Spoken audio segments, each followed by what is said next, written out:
Peter Pan, chapter 4. Oh, hang on. Chapter 4, The Flight. Second to the right and straight on till morning. That, Peter had told Wendy, was the way to Neverland. But even birds carrying maps and consulting them at windy corners could not have sighted it with these instructions. Peter, you see, just said anything that came into his head. At first his companions trusted him implicitly, and so great were the delights of flying that they wasted time circling round church spires or any other tall objects on the way that took their fancy. John and Michael raced, Michael getting a start. He recalled with contempt that not so long ago they had thought themselves fine fellows for being able to fly round a room. Not long ago, but how long ago? They were flying over the sea before this thought began to disturb Wendy seriously. John thought it was their second sea and their third night. Sometimes it was dark and sometimes light. Now they were very cold and again too warm. Did they really feel hungry at times? Or were they merely pretending, because Peter had such a jolly new way of feeding them? His way was to pursue birds who had food in their mouths suitable for humans and snatch it from them. Then the birds would follow and snatch it back, and they would all go chasing each other gaily for miles, parting at last with mutual expressions of goodwill. But Wendy noticed with gentle concern that Peter did not seem to know that this was rather an odd way of getting your bread and butter, nor even that there are other ways. Certainly they did not pretend to be sleepy. They were sleepy, and that was a danger.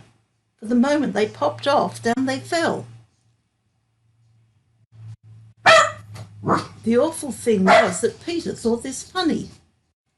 There he goes again, he cried gleefully as Michael suddenly dropped like a stone. Save him, cried Wendy, looking with horror at the cruel sea far below. Eventually Peter would dive through the air and catch Michael just before he could strike the sea. And it was lovely the way he did it, but he always waited till the last moment, and you felt it was his cleverness that interested him and not the saving of human life. Also, he was fond of variety. The sport that engrossed him one moment would suddenly cease to engage him, so there was always the possibility that the next time you fell he would let you go. He could sleep in the air without falling by merely lying on his back and floating. But this was partly at least because he was so light that if you got behind him and blew, he went faster. Do be more polite to him, Wendy whispered to John when they were playing Follow My Leader. Then tell him to stop showing off, said John. When playing Follow My Leader, Peter would fly close to the water and touch each shark's tail in passing, just as in the street you may run your finger along an iron railing. They could not follow him in this with much success, so perhaps it was rather like showing off, especially as he kept looking behind to see how many tails they missed. You must be nice to him, Wendy impressed on her brothers. What could we do if he were to leave us? We could go back, Michael said. How could we ever find our way back without him? Well, then we could go on, said John. That is the awful thing, John. We should have to go on, for we don't know how to stop. This was true. Peter had forgotten to show them how to stop.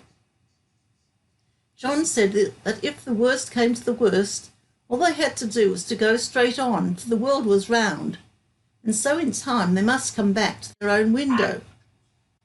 And who is to get food for us, John? I nipped a bit out of that eagle's mouth pretty neatly, Wendy. After the 20th try, Wendy reminded him. And even though we became good at picking up food, see how we bump against clouds and things if it's not near to give us a hand? Indeed, they were constantly bumping. They could now fly strongly, though they still kicked far too much. And if they saw a cloud in front of them, the more they tried to avoid it, the more certainly did they bump into it. If Nana had been with them, she would have had a bandage round Michael's forehead by this time. Peter was not with them for the moment, and they felt rather lonely up there by themselves.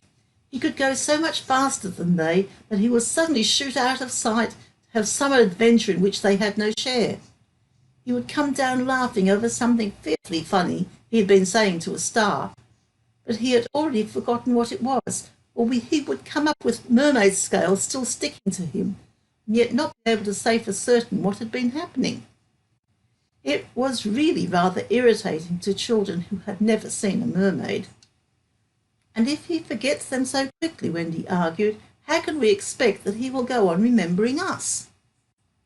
Indeed, sometimes when he returned, he did not remember them, at least not well. Wendy was sure of it.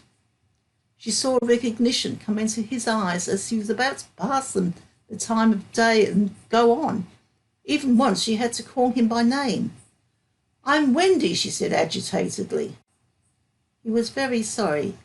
"I say, Wendy," he whispered to her, "always if you see me forgetting you, just keep on saying I'm Wendy and then I'll remember." Of course, this was rather unsatisfactory.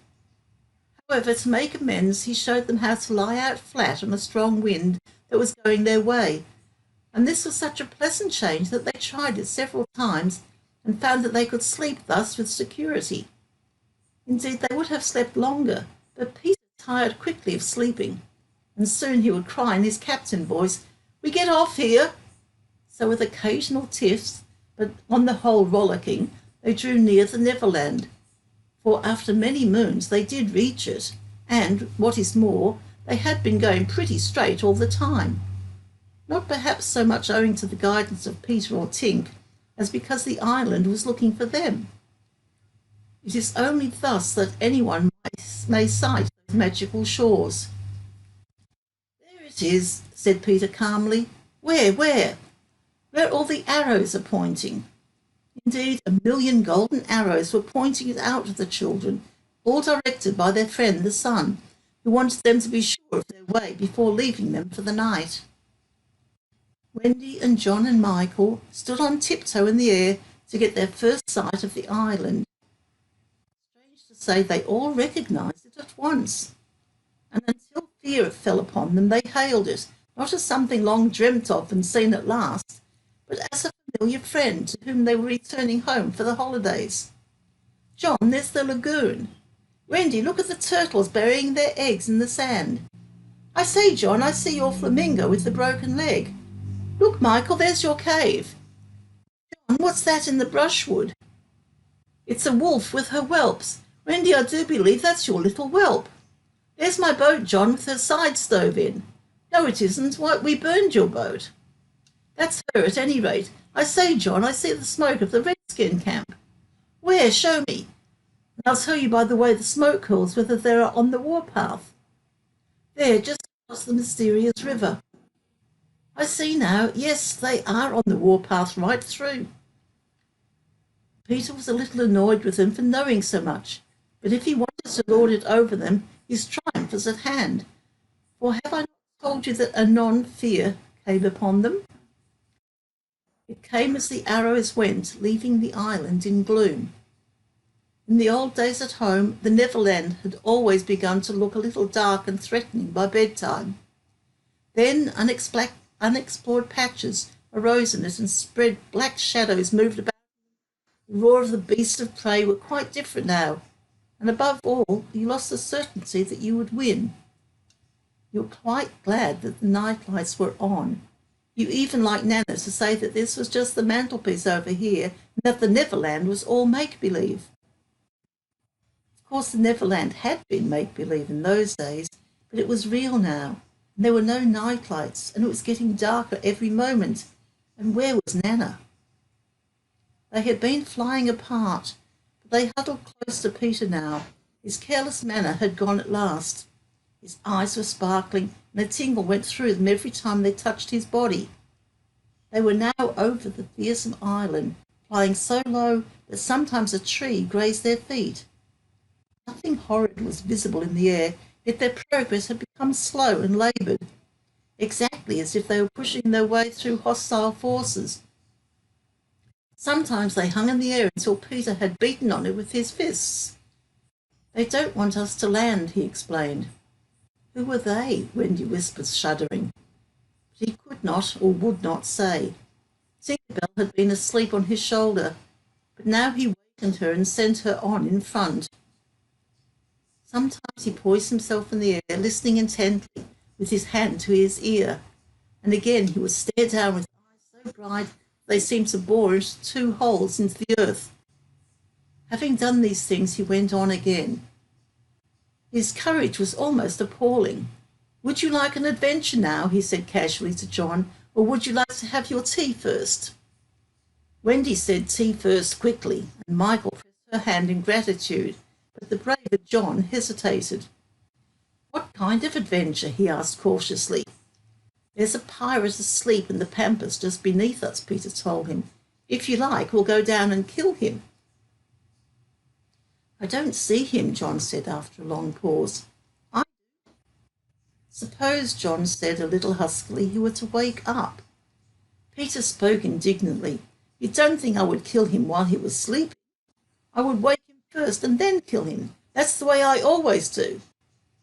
"I say, do you kill many?" "Tons." John said how ripping, but decided to have tea first. He asked if there were many pirates on the island just now, and Peter said he had never known so many. "Who is captain now?"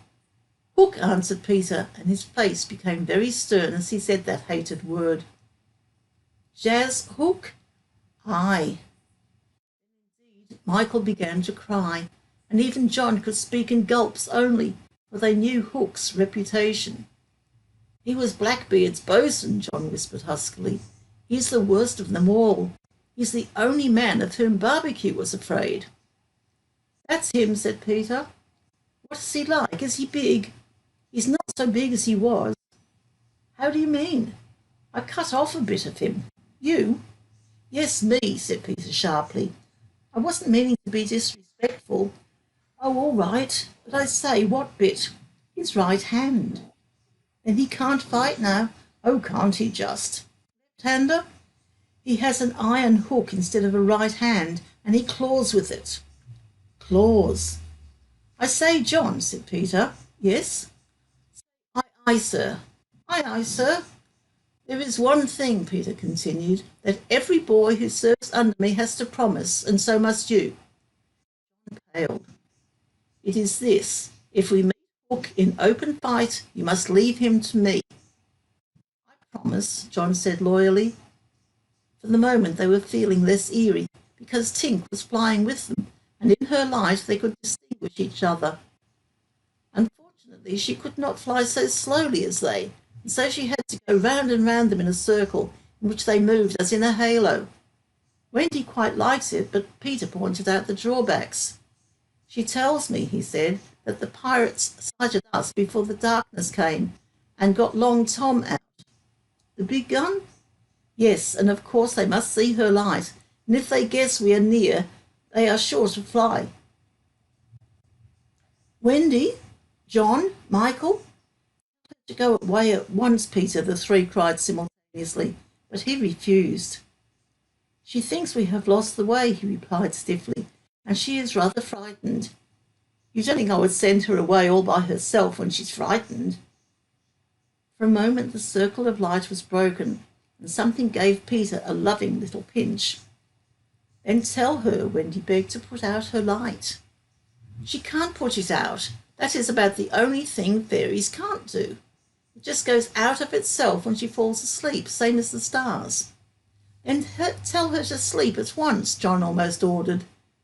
"She can't sleep except when she's sleepy. It's the only other thing fairies can't do."